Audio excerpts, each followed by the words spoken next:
महात्मा गांधी ने भी इच्छा केवल यही की, वशिष्ठ ने भी इच्छा यही की अपने गुरु से, ब्रह्मा से, कि यदि आप प्रसन्न हैं तो मुझे क्रिया योग समझा दीजिए। क्योंकि शंकराचार्य ने कहा है, पूर्वोद्वान दूर भवित पूर्वम सा क्रिया पूर्वतमेव तुल्यम। क्रिया योग जैसी कोई अन्यतम विद्या नहीं है और क्रिया योग को समझने वाले व्यक्तित्व नहीं है। वही बात है, ऐसे व्यक्तित्व नहीं है जो क्रिया योग को समझ सके, अपने आप में रख सके, बता सके। और क्रिया योग को सुनने वाला तो व्यक्ति हो सकता है, तो क्रिया योग पर बोलने वाले व्यक्ति को पूरे 108 उपनिषदों को मंथन करके, निचोड़ करके उसके रस को जो निकालते हैं उसको क्रिया योग कहते हैं। वो बोल सकता है, क्रिया योग पर वो बोलता है, बोलने की क्षमता वो पैदा कर सकता है जो पूरे 108 उपनिषदों को पढ़े, मनन करे। मैं उस क्रिया योग के बारे में, उस क्रिया योग के मूल स्वरूप जो समझने के बाद में मैं तो केवल एक ग्रंथि के बारे में, इस प्रकार से पूर्ण 98 ज्ञान ग्रंथियां हैं, केवल 10 कर्मेंद्रियां हैं। कर्म ग्रंथियां तो केवल 10 है। 9 द्वारे का पिंजरा जामे पंछी कौन, 9 द्वार तो हमें मालूम है, एक 10वां व्यक्ति, ये 10 कर्मेंद्रियां हैं। इन कर्मेंद्रियों के माध्यम से शरीर चलता है। वे कर्मेंद्रियां केवल भोग के रास्ते पर बढ़ा सकती, ज्ञान के रास्ते पर बढ़ाने के लिए वे 98 ग्रंथियों को जागना पड़ेगा। इसलिए हम ज्ञान के क्षेत्र में बिल्कुल कोरे हैं। अनुभव हो सकता है, ये हो सकता है कि बेटा आपके पास आने से हाथ जलता है, ये अनुभव है, ज्ञान नहीं है। ज्ञान के लिए तुम ग्रंथियों को जागृत करना पड़ेगा और उन ग्रंथियों को जागृत करने के लिए उस क्रिया योग के 3 मूल आधार है, 3 तथ्य। उन 3 तथ्यों के माध्यम से क्रिया योग को पहुंचा जा सकता है। हम क्रिया योग कैसे प्राप्त करें? एक गुरु अगर क्रिया योग व्यक्ति में जागृत करे तो कैसे करे, क्या करे? और उसके 3 चरण है, धारणा, ध्यान और समाधि। सबसे पहले धारणा, उसकी दूसरी स्टेज है ध्यान, तीसरी स्टेज है समाधि। और इन तीनों क्षेत्रों को पार करने पर अपने आप में क्रिया योग पूर्ण हो जाता है। यहां प्रश्न उठता है कि धारणा क्या चीज, किसको धारणा कहते हैं? धारयति स्वधारणा, जिसको धारण करते हैं वो धारणा है। किसको धारण करें? धारण करने योग्य चीज क्या है?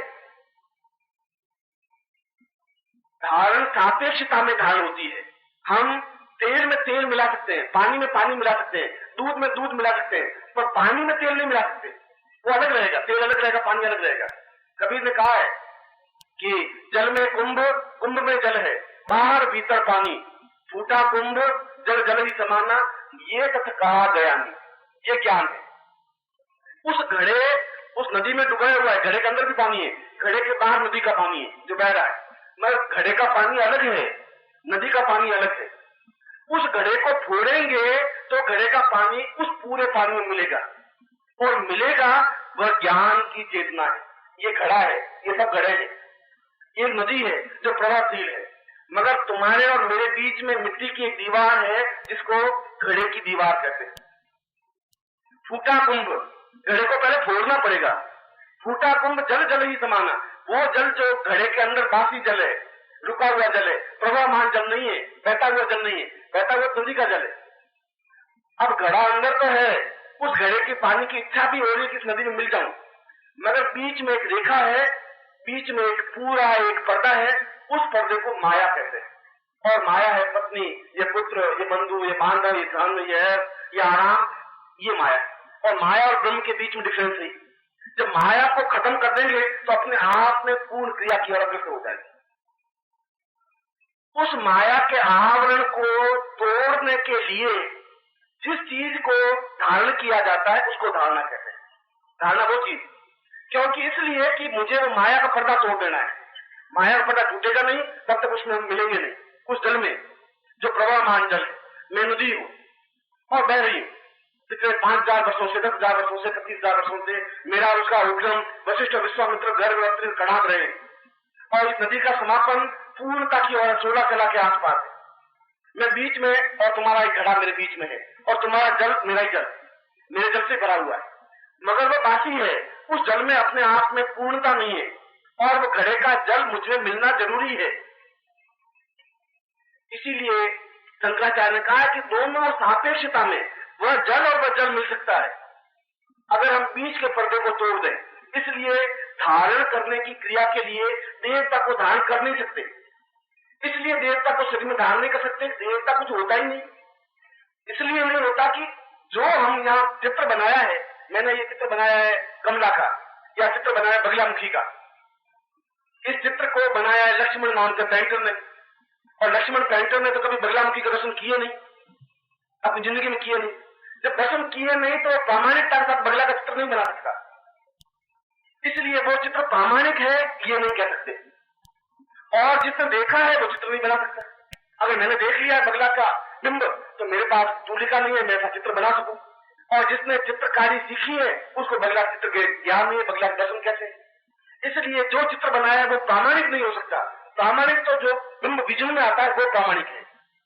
इसलिए जो राम का चित्र है, जो कृष्ण का चित्र है, वो प्रामाणिक है या नहीं ये नहीं कह सकते, क्यों? हमने देखा नहीं, हमने सुना है, और सुनी हुई चीज सत्य नहीं हो सकती, कोई आवश्यक नहीं है। जो देखी जा सकती है वह सत्य है। इसलिए देखने की विजन, इसलिए जिससे हम परिचित ही नहीं है, जिसको हमने जीवन में देखा नहीं है, उसको शरीर में धारण नहीं कर सकते। धारण तो उसी को कर सकते हैं कि जिसको देखा हो। एक इंग्लैंड में मिस मेरी रहती है, आप उसे प्यार कर सकते हैं? करिए। जब देखा ही नहीं मिस मेरी को तो तुम प्यार कहां से करोगे मिस मेरी को? और पड़ोस में रहने वाली कौशल्या से प्यार कर लोगे? उसको देखा है, उसकी ऐसी आंखें हैं, आंखें बहुत सुंदर हैं, नाक बहुत ऊंचे की तरह, वो आपके सामने दिखा जाएगा, क्यों? कौशल्या पड़ोस में रहती है। और मिस मेरी कहता हूं बहुत सुंदर, पर मिस मेरी देखा नहीं, उसके प्रति कोई अटैचमेंट नहीं बन सकता। जो कुछ देखा है वो धारण किया जा सकता है। देवताओं को हमने देखा नहीं, देवियों को हमने देखा नहीं, महाविद्याओं को हमने देखा नहीं, उसको धारण नहीं कर सकते। गुरु को देखा है, हमने मालूम हमारे जैसा ही है, एक जैसा पानी है, समान धर्मी है, उसके भी वैसी मेरे जैसी आंखें, मेरे जैसे नाक है, मेरे जैसे कान, मेरे जैसे पांव, मेरे जैसे चलता है, मेरे जैसे बात करता है, इक्वलिटी है, दूध में दूध है, पानी पानी है, इसलिए उसको धारण किया जा सकता है। इसलिए धारणा का तात्पर्य है गुरु को धारण करने की क्रिया को धारणा कहते हैं, इसलिए धारण करना। उस जगह ध्यान तक पहुंचने के लिए, समाधि तक पहुंचने के लिए, उस एहसास तक पहुंचने के लिए धारण करना जरूरी है। और धारण संसार में केवल गुरु को ही किया जा सकता है, और किसी को धारण नहीं किया जा सकता। दूसरे को प्यार किया जा सकता है, परिचय किया जा सकता है, उसको सुख दुख में भाग लिया जा सकता है, धारण नहीं किया जा सकता। धारण तो केवल गुरु ही धारण हो सकते हैं, और जो धारण गुरु को कर लेता है तुरंत फूटा कुंभ जल जल ही समाना, एक क्षण में जो है उसको धारण किया वो बीच की माया की दीवार टूट गई, क्योंकि वो बता देता है कि ये माया, तुम्हें चिंता करने की जरूरत नहीं है, ये माया अपना काम करेगी, तुम अपना काम करोगे, मैं तुम्हारे साथ हूँ, इंद्रिय प्रभावशील है, मुझे मालूम है नदी का उद्गम कहाँ है। अब तुम उस उद्गम के एक धारा बन गए हो, तुम भी उसी जगह के हो, और कहाँ पहुंचना मैं तुम्हारे साथ हूँ, अब चिंता मत करो, क्योंकि उसको धारण कर लिया हमने। धारण करते ही पूर्ण गुरु के उस पूरे प्रवाह के साथ हो गए। वो आपको पूरी इस बात को समझा सकता है, इस माया को रखते हुए भी, माया के बीच में रहते हुए भी कोई घबराने की जरूरत नहीं। वो किनारा तुझे मालूम है, तू नदी का एक भाग बन गया है, उस किनारे को भी मैं जानता हूँ, उस किनारे को भी जानता हूँ, तुम्हें बीच में बहना है, न उस किनारे से टकराना है, न उस किनारे से टकराना है, बहना बीच में। मैं तुझे मालूम है कैसे बह सकता, मैं तुझे बता दूंगा, क्योंकि मैं बहती हुई आई हूँ, मैं पिछले 25,000 वर्षों में बहता हुआ यहाँ आया हूँ, मुझे मालूम है कि इस किनारे से टकरा गया होता तो मैं टूट गया। बहने का प्रवाह मुझे मालूम है, मगर वो क्षमता, वो ज्ञान, वो चिंतन तब आ सकता है जब उसको धारण किया जाता है। और उस गुरु को धारण करने पर, और गुरु को धारण कहां करें? शरीर में। आखिर कोई तो बात होना चाहिए, आज की उठली में तो कर नहीं सकते, दिल में कर नहीं सकते, पैर में कर नहीं सकते, पेट में कर नहीं सकते। वह अपने आप में गुरु को धारण करने का केवल एकमात्र स्थान है, जिसको हमारे ऋषियों ने तीसरा नेत्र कहा है। त्रिनेत्र, दोनों भावों के मध्य में भगवान शिव का चित्र देखेंगे तो पूरा चित्र बना हुआ है तीसरे नेत्र का, जिसको सिक्स्थ सेंस कहते हैं, जो छठी इंद्रिय है उसको कहते हैं, जिसको तीसरा नेत्र कहते हैं। उन दोनों कर्मेंद्रियों के बीच में, दोनों भौतिक आंखों के बीच में जो स्थान है, उस स्थान पर गुरु को धारण करने की क्रिया को धारणा कहते हैं। ये क्रिया योग का पहला चिंतन है, पहला चरण है। केवल गुरु को ही धारण कर सकते हैं, और गुरु को धारण किया जाता है गुरु के प्रति अटैचमेंट करके। तो नदी का जो घड़े का जल है वह फोर्स करे, नदी तो फोर्स कर ही रही है, घड़े का जल भी उसमें फोर्स करे और उस बीच की दीवार को तोड़ दे। अब नहीं टूटे तुम्हारे 25 वर्ष तक भी नहीं टूटे, 500 वर्ष तक भी गड़ा पड़ा रहेगा, अगली जिंदगी में फिर गड़ा रहेगा, अगली जिंदगी में पड़ा रहेगा। तुम एक कला प्रधान हो, एक कला प्रधान रहोगे। इसलिए इस एक कला से ठीक सीधी 16वीं कला तक पूरी छलांग लगाने के लिए जो जरूरी है, सबसे पहला कि पूरा शरीर चैतन्य बने, क्रिया योगमय बने, चैतन्य बने, एक्टिव बने। उस एक्टिव बनने की पहली सीढ़ी, पहली शर्त, पहला कार्य धारण करना है। और वह धारण उसको करना है जो गुरु हो सकता है, जो सही अर्थों में गुरु है, जो तुम्हें डांट सकता है, जो तुम्हें पुचकार दे सकता है, जो तुम्हें गाली दे सकता है, वो तुम्हें क्रोध से लात मार सकता है पर दूसरे से लात मारने नहीं देगा, उसको गुरु कहते हैं। मैं तुम्हें डांट सकता हूं, तुम्हें भला बुरा भी कह सकता हूं, दूसरा तुम्हारे सामने कुछ खड़ा होगा, मैं उसके हाथ से नोच लूंगा, उसको खड़ा नहीं होगा।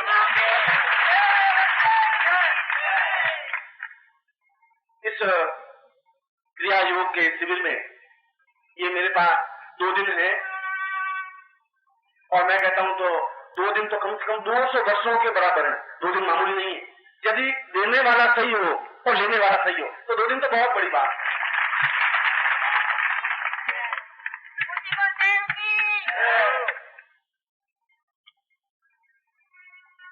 आज मेरा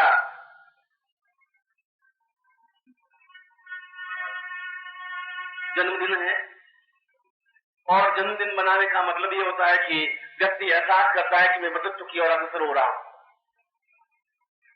और जन्मदिन का तात्पर्य इस बात का चिंतन करना है कि मैं ज्यादा से ज्यादा जन्म दे सकूं।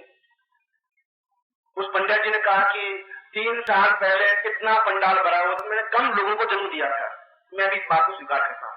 हर साल जन्म देता हूं और जन्म देते देते तेजी आगे पूरे भारतवर्ष को जन्म दे सकूंगा, कोई बड़ी बात नहीं है।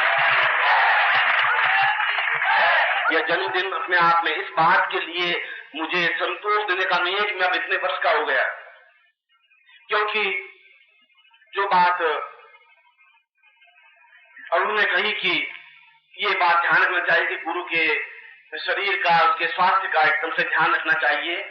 और मैंने बातचीत के प्रसंग में ये कहा था कि ये जरूर मुझसे अगर त्रुटि हुई है तो त्रुटि हुई है, क्योंकि वैज्ञानिकों ने और साइंटिस्टों ने बहुत मेहनत और मंथन करने के बाद में ये निश्चय किया कि एक व्यक्ति पूर्ण एक्टिवनेस सही ढंग से 8 घंटे काम कर सकता है। 8 घंटे से ज्यादा काम कर नहीं सकता। एक शरीर की एक लिमिट है, इसलिए गवर्नमेंट ने 8 घंटे की नौकरी रखी और 8 घंटे तक काम करेगा तो वो 56 साल तक बुढ़ा नहीं होगा, उसके बाद वो बुढ़ा हो जाएगा। 8 घंटे की अपेक्षा 22 घंटे काम किया तो इस समय उस घंटों के हिसाब से मैं लगाऊं तो 180 साल का मैं हो सकता हूं इस समय। अब 180 साल का व्यक्ति तो कैसा होगा आप कल्पना कर सकते हैं। उसमें तकलीफ भी होगी, बेचैनी भी होगी, समस्याएं भी होगी। एकदम एक शरीर को हम 22 घंटे जोतेंगे, जरूर उसको बराबर काम करते ही रहेंगे। ये जो जनरेटर है इसको 4 घंटे चलाने बाद बब्बा करने लग जाता है, एकदम से बंद करना पड़ता है, आधे घंटे रेस्ट देनी पड़ती है, बैठूं थी, फिर इलेक्ट्रिक देना, फिर आधा घंटा रेस्ट करने बाद फिर इलेक्ट्रिक दे सकता है। यहाँ पर तो शरीर को 22 घंटे जोतते ही रहे, एक जो करता रहे। अब ऐसी स्थिति में एक क्षण ऐसा आता है जो शरीर खुद खड़ा हो जाता है सामने विद्रोह करने के लिए। ये क्या है, ये कोई तरीका है क्या? मैं आज तक तुम्हारी बात मान जाए, मुझे ये बात नहीं है। इसमें तो कोई दो राय नहीं कि जीवन के अंतिम क्षण तक ये शरीर मेरे सामने विद्रोह तो कर ही नहीं सकता, ये तो गारंटी है। न शिष्य कर सकता है, न कोई पंडित, न कोई विद्वान, न कोई योगी, और शरीर भी नहीं।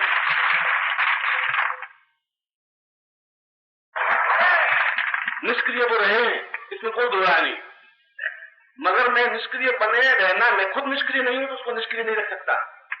और मैं फिर एक बात कहता हूं कि आने वाली पीढ़ियां, मेरी लाइन आप वापस याद रखें, इस लाइन को मैं वापस दोहरा रहा हूं। आने वाली पीढ़ियां आपके कहने पर ये विश्वास नहीं करेगी कि आप कभी निशेश्वरानंद के साथ रहे हैं, इस पर भरोसा नहीं करेगी। मैं आप लोगों का बहुत आशीर्वाद आप लोगों को दे रहा हूं कि मेरे इस छोटे से जन्म दिवस के अवसर पर मगर वो जन्मदिवस मेरे शरीर का तो भले ही छोटा हो, मगर गुरुत्व की दृष्टि से अपने आप में एक महान पुण्यदायक दिवस है। इसलिए कि वह उस एक कला से 16वीं कला तक धक्का देने के लिए व्यक्तित्व है। उस व्यक्तित्व का स्पर्श करने की जरूरत है। उस व्यक्तित्व के दिवस के बीच में अपने आप को समायोजित करने की जरूरत है। ये जरूरी नहीं है कि हम उसके साथ 2 मिनट रहे, 2 घंटे रहे या 2 वर्ष रहे। ये कि हम उसके साथ रहे, ये बहुत बड़ा चिंतन है, ये मामूली चिंतन नहीं है।